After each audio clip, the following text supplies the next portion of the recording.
I was raised in Pittsburgh. I was raised in the Roman Catholic tradition.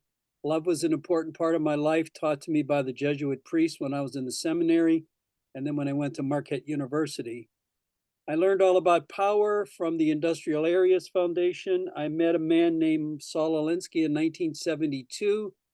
The year that he passed away, he was the founder of the Industrial Areas Foundation, to which we're indebted as a legacy for how to organize ordinary people to build real power.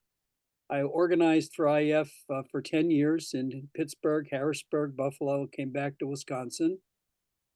And I left organizing when I was in my early 30s because I had cancer and I had to take care of my life. And I decided to do something else. I started a company with another gentleman called the James Company, which for 40 years has been helping churches and religious nonprofits raise money in 26 states across the country.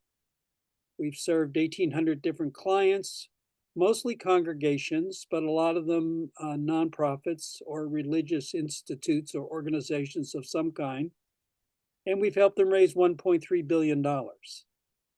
In my early 50s, I transitioned out of the James Company, started to semi-retire, and decided to go back to organizing in Milwaukee and help to build an organization called Common Ground, which is an organization in the IF tradition, which has been around now for 18 years, and I think has learned a great deal about power. So a lot of what I'll be sharing with you today is the strategy that we at Common Ground have developed in order to strengthen our finances and give us the kind of independence that we need. So that's who I am. If you got any questions, ask my wife or put it in the chat. We talked about who you are. Let's talk about why we raise money. So when you raise money, there's always two questions. And you have to be real clear about your answers to both questions in order to be effective. The first question is, why raise money? And the second question is, how do you get it? How do you raise it? You always have to be thinking carefully about why you're doing this. And we'll talk about that a little bit later when we talk about the tools for doing a Friends campaign, because the piece of vision literature you put together answers the question why we're doing this. But in my mind, I raise money for Common Ground because we want to have power. Power in the best sense of the word, which I'm sure you're familiar with, the ability to act, the ability to get things done. So it comes in two forms, as you're well aware: organized people, which I'm sure you have thousands of. Common Ground is the same. But organized money, we call it hard money. It's our money. So I'm proud to say that Common Ground, about 90% of the money we raise every year, our budget is $380,000. We have 44 member institutions. Our money comes from our members, from dues, from individual donors, from earned income, and from an endowment we've created. Now, what this does is it gives us political independence. Nobody can tell us what to do politically in our community. I'll tell you a quick story. And our leaders learned this the hard way. We undertook a campaign some years ago we called Fair Play. A number of very powerful business interests wanted to build a new basketball stadium in Milwaukee for the Milwaukee Bucks. And it was going to cost about $500 million. They said they were going to put $500,000 or $250 million into it themselves, and then ask public officials to put in $250 million. And we said, yeah, the stadium's old, and we took a busload of our leaders down there and we toured it, and we said, yeah, you could build a new basketball stadium, but if you're going to use public money for a basketball stadium, we want an equal amount of money to renovate the playgrounds in our neighborhoods. That's why we called it Fair Play. If the Bucks get a place to play, our kids should get a better place to play. And so we began that campaign, but when 3 New York City billionaires came into town and decided they were going to buy the team, they didn't want to have anything to do with us or a referendum.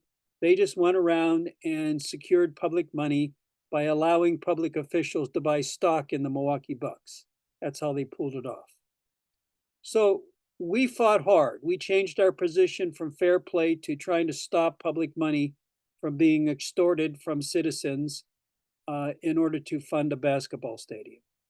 We didn't win the campaign, but we won about 50 million in other assets that was put into renovating housing in the community, which we were dearly invested in.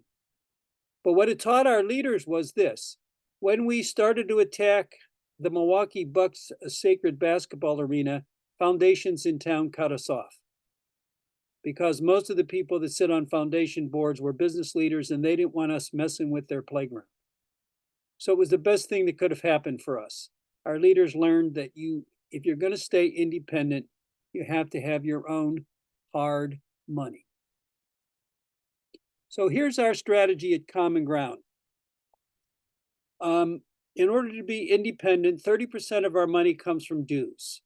So out of our $380,000 budget, about 100, 130, 150 comes from the dues of our 44 member institutions.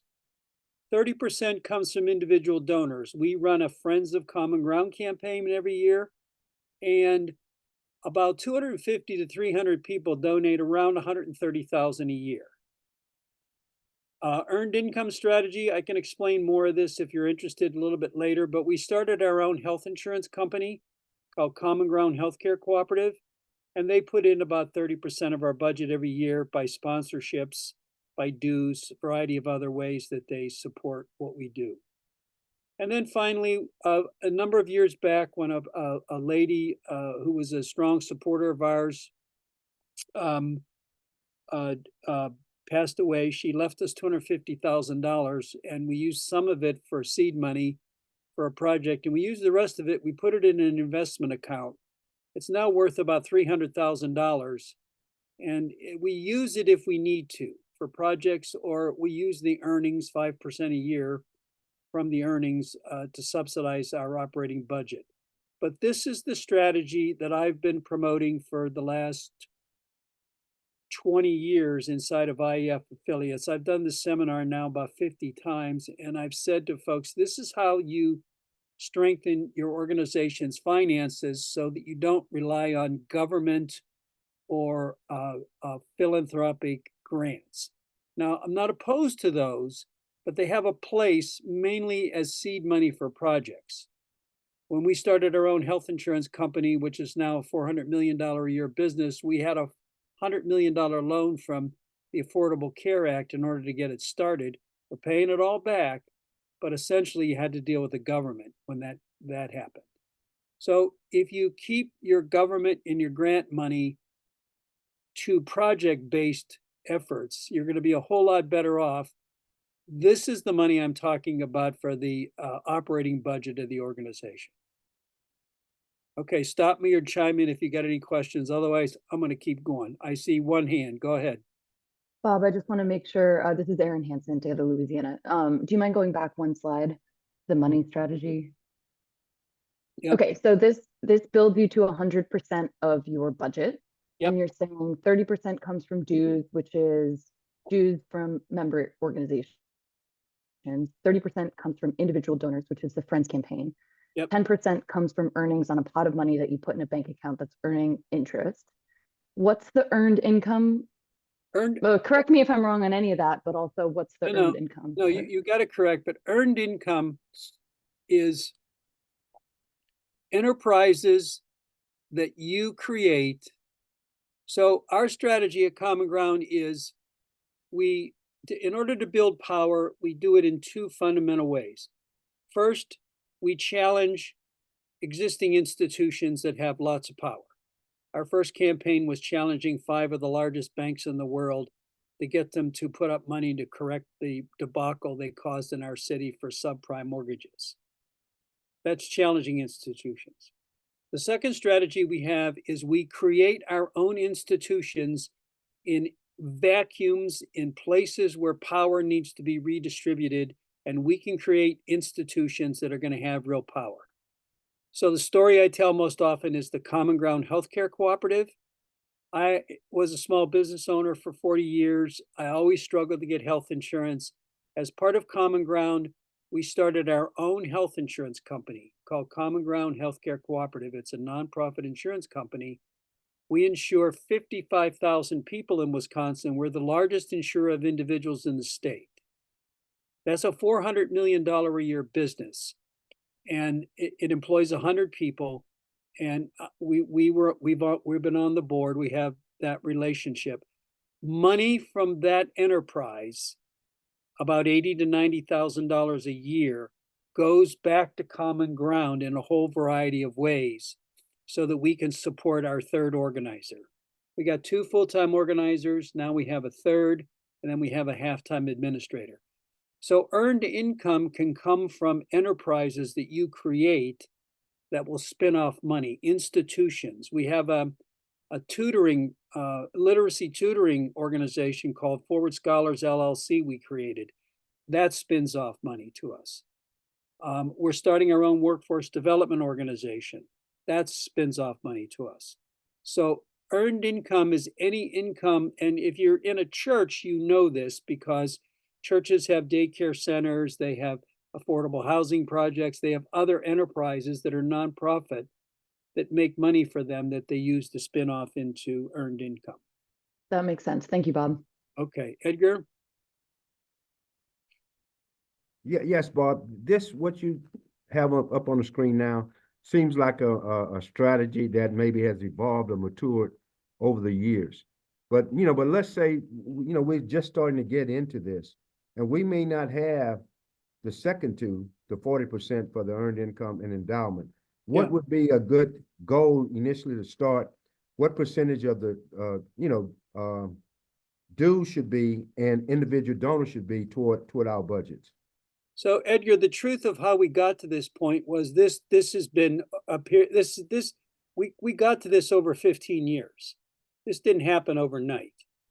Most organizations that I work with, I'll give you some realistic numbers. If you can get your hard money from dues and individual donors as about 60 to 70% of your budget, you're doing really well. Occasionally, we still get one grant from Need More for 40,000 or CCHD for 40,000, and we use that to subsidize what we're doing, but then we don't have to take any money out of our endowment. But understand this, raising money is a process where you just gradually get to more strength of hard money over a period of time. When we started our first Friends campaign, maybe 9 years ago, I think we brought in 30, 35, 40,000. Now we're up to 130. So the goal is to get to this. This is the ideal. This is not the reality. It takes time and energy and strategy to get to this ideal. Okay. All right, let me keep moving unless somebody has something in the chat. So here's what it takes.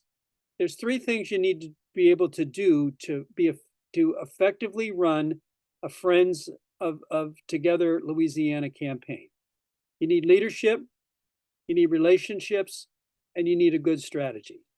These are the big 3 that I teach all the time. And trust me, this is what you need to raise money for anything, not just Together Louisiana or your local affiliate or your church or your synagogue or your mosque. This is universal in raising money, period. So the first thing it takes is leadership. Now, I won't belabor this. I could talk about this all day, but fundamentally it's this. The problem with raising money is us. There is tons of money out there waiting to be given to you and your organization. The problem with raising money is us.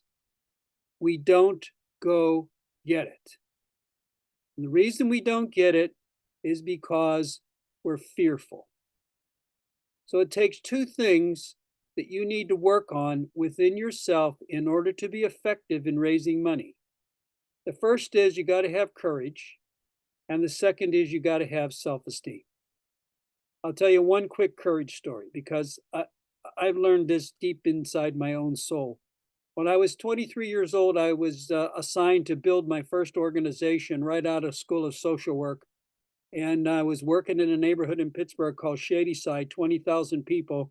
My job was to go in and build a neighborhood association in a neighborhood where I didn't know a soul. My boss gave me a few names, and I'm sitting at my desk in my home, and it took me 1 hour to make my first phone call. 1 hour. I was afraid. I had convinced myself that who's going to want to talk to a punk 23-year-old kid?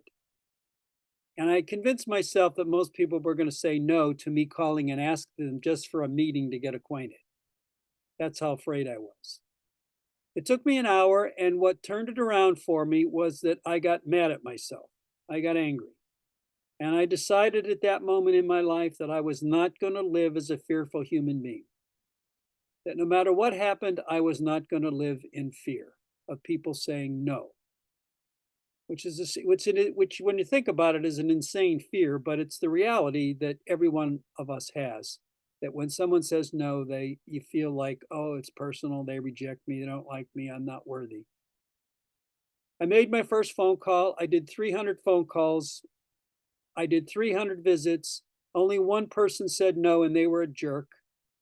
And within a year and a half, we built an organization that had its founding little convention in this little neighborhood of about 300, 350 people. So I proved to myself that if I could overcome my fear and get courageous, that I could do this work, and I've been doing it ever since. The second thing you got to work on is you got to decide whether you and your organization are worthy. That if anybody says no, it has nothing to do with you. It has, if you do the asking right, it has nothing to do with you. It has to do with whether they believe in what it is that you're doing. We'll talk about that in a second. But you have to feel like you are worthy, and more importantly, the organization for which you're raising money is worthy. So you've got to work on yourself, and we'll talk more about that in a few minutes. Number two, it's sort of the opposite of what I just said. People give money to people that they trust. And people give money to organizations that are within their interests. So the art of raising money is the art of listening carefully, building strong relationships of trust, and understanding why a person gives. What organizations do they give to, and why would they give to your organization? This is the secret to this. It is about you, because you've got to be willing to ask. But in the final analysis, it's not about you. It's about whether this suits their interests. And that's the art of raising money. I was telling my friends in Dubuque, my wife and I tithe 20 to 30% of our gross income every year. We've been doing that for a long, long time. And we give to about 30 different organizations. And once in a while, one of the development directors from one of these organizations will want to meet with us. You know, they say to get better acquainted. But these development directors are trained in what they call schmoozology. They spend their time trying to flatter us. Oh, you're so wonderful, blah, blah, blah, blah, blah. It drives me crazy. It just drives me nuts. They never ask us who we are. They never ask us why we give. They never ask us what's our philosophy about generosity in our life. They never ask us about our core values. They think that because they look good, smell good, act good, they're friendly as hell, that's going to make the difference. It doesn't make a damn bit of difference. And it pisses me off when they do that. I meet with them once, and then I never meet with them again if they try a schmoozology strategy. It's crazy. Anyway, all right, I'll stop cussing. I get mad when I think about this. So that's number two. You got to understand how to build relationships before you. Some people I don't ask for money from because I don't know them. If you don't know them, it's hard to ask for money because you're kind of shooting in the dark. All right, the third thing you got to have is a strategy. Now, I've talked about the strategy, so I won't go over this again. I'm going to give you a more detailed piece to the strategy for doing a friends campaign. Here it is. You need these 10 things, and I've got samples in my computer here I can put up on the screen when we have time for questions and answers. There's 10 things you need to do, run a successful friends campaign. The first is you need a team of leaders. that are not afraid to go out and talk about money. And they can do it individually, they can do it in house parties, which we can talk about. So if your congregation wants to do a stewardship campaign, they need a team. If your organization in your town in Baton Rouge or wherever, you need a team of leaders. You need 2, 3, 4, 5, 10 leaders that aren't afraid, that want to learn how to raise money. You set an organizational goal. First time going out, you can probably do 10, 20, 30, 40, 50,000. You set individual goals. Each member of your leadership team or your fundraising team or a core team leader for many of your congregations has individual goals. They say, I'll try to raise $1,000 or $5,000. Now, how much they can raise is based on their prospect list, which is number 4. Everybody develops a prospect list of people that they would want to ask for money. So the art of developing a prospect list is you start with people that love you the most. Those are the people you ask for money. The first person you love the most is yourself. So you ask yourself for money. You cannot give to anything that you yourself don't give to. Doesn't matter how much, you have to make your first pledge first. And then you go to the people that love you the most, people that trust you the most, people that you know the most. They may or may not be involved in your organization, but you can talk with them about things that you mutually believe. Social justice, your Christianity, your Jewish faith, whatever it is that inspires you to do what you do, that's what you talk about. And you ask them if they would consider, and if they're a religious person, the most important words I can teach you, asking someone to pray and consider a gift. So you need a prospect list. And then number 5, you need a piece of vision leadership, literature. I'll show you our annual report for Common Ground if you want. I have it on my computer. I can pop it up on the screen. You always have to have a piece of paper or any kind of literature that says, here's our organization, here's what we stand for, here's what we do, but more importantly, here's why we do it. Why is the most important thing you put into your piece of literature. Number 6, you need a response envelope so that people can send back their gift commitment. I'll show you a sample of a response envelope in a minute. The important thing of the response envelope is you put in some suggested amounts. You never, ever, ever, ever, ever, ever use the words whatever you can. I don't think I've ever spoken those words other than in a training seminar. You always have suggested hope for gifts based on the needs of the organization, not based on what you think somebody can afford, because that's sort of irrelevant because you really don't know. All asking is based on the needs of the organization. People make their own decisions. We'll talk about that in a minute. Then you need a timeline. Friends of Common Ground campaign kicks off every year with a nice party event for all of our leaders, and we pass out our packets.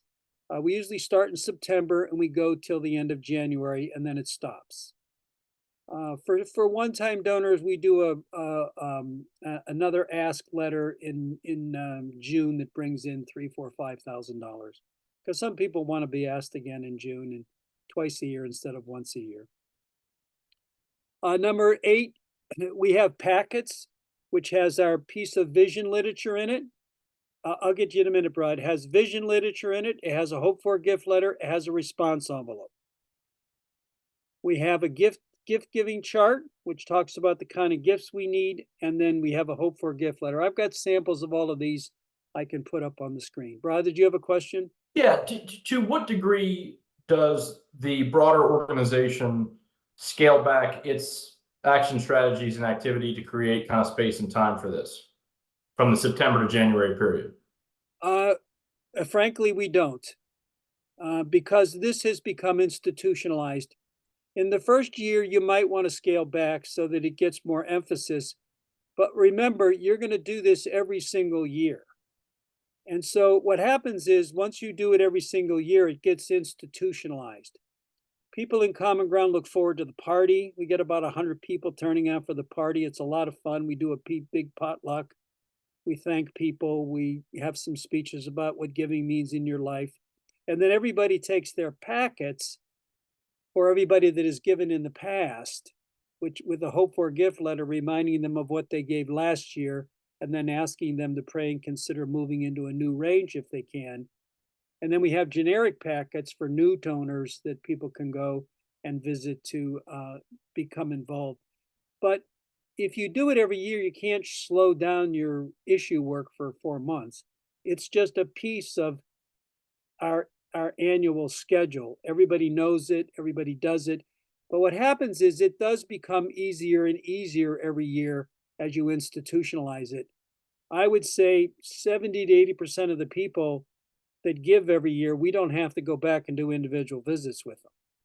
I mean, they're boom, boom, boom, boom, boom. It becomes a lot, it becomes institutionalized is what happens. Does that help answer it? Yeah, it does. Thank you. All right, let me finish a few other things and we'll do questions. So here's the secret to asking for money. So here's how you overcome your fear. And the biggest way to overcome your fear is you just got to practice it. And you also build confidence you can do this by first talking to and asking people that love you the most, because they're most likely to give you money. And then you'll say, oh, this works, I can do this. But you also have to have an asking attitude.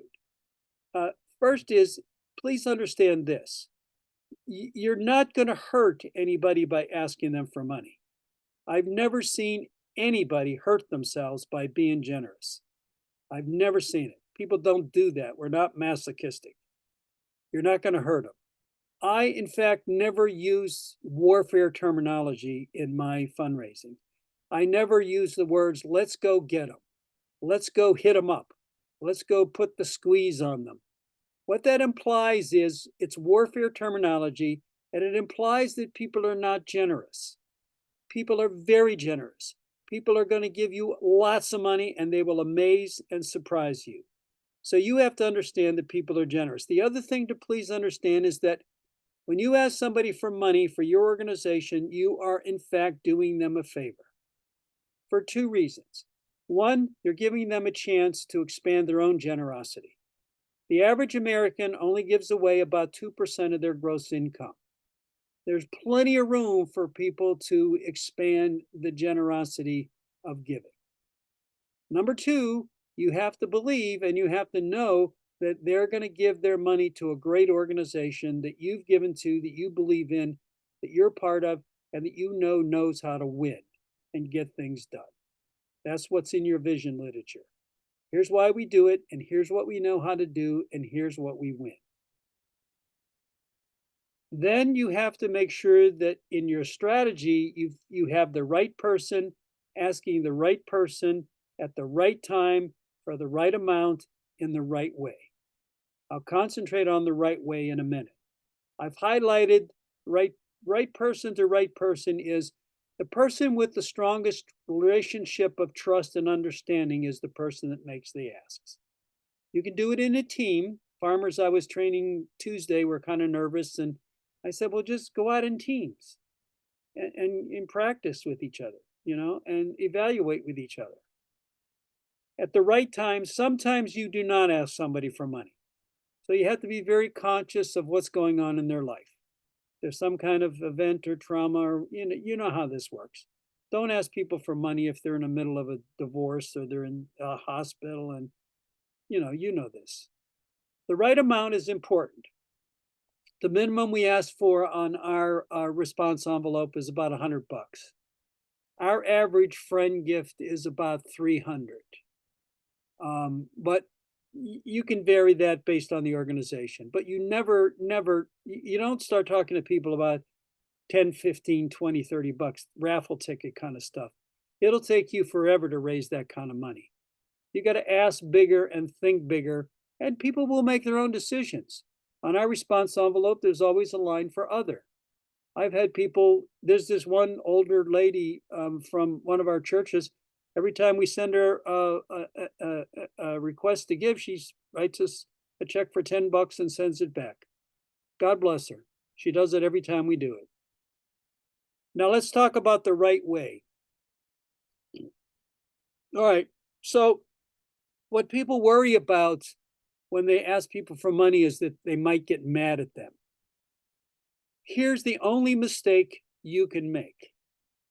And it's what I call don't cross Bob's magic river. So think about it this way. You're on one side of the river. You got a lot of big rivers in Louisiana. You'll understand this. You're on one side of the river. The person you're talking to is on the other side of the river. There's a river in between. Remember, your side of the river, you are asking.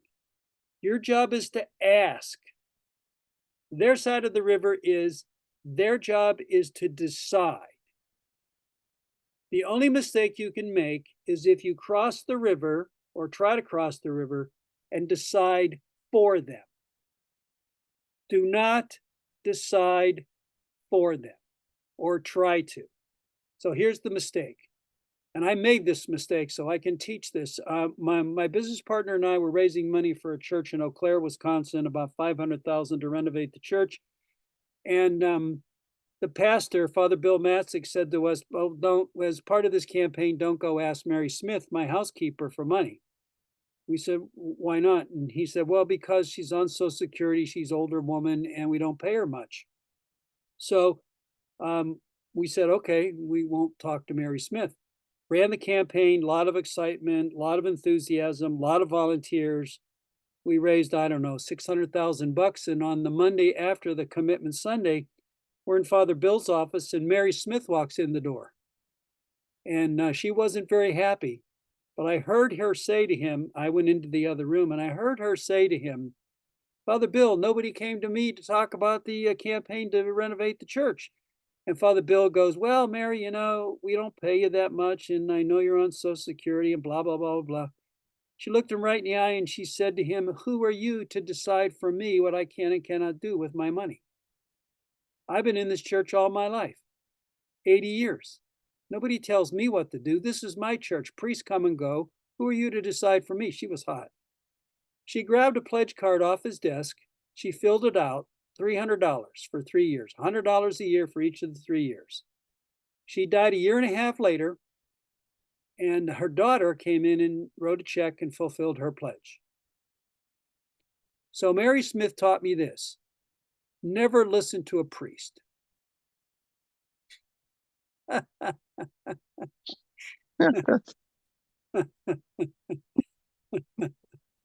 been telling that joke for 40 years.